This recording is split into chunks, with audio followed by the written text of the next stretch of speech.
Pakidilat na mata, gumising ka.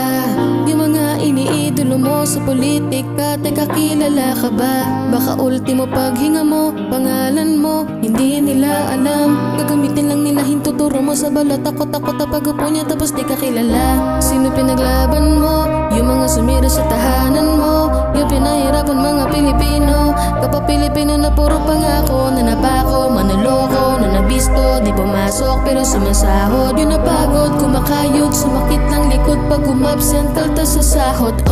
Dito lagi pang patas.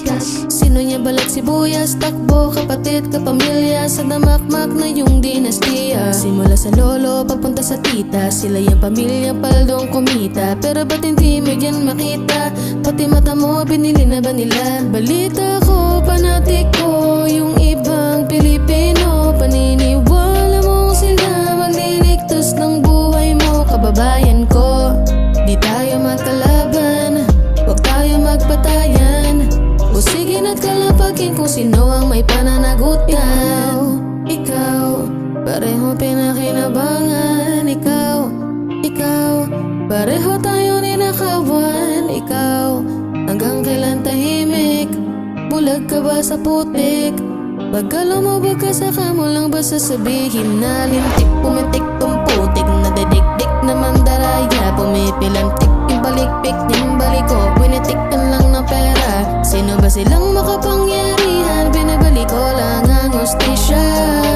Wala pong silbi yung mga pera kapag lahat ng Pinoy nagsanipersa.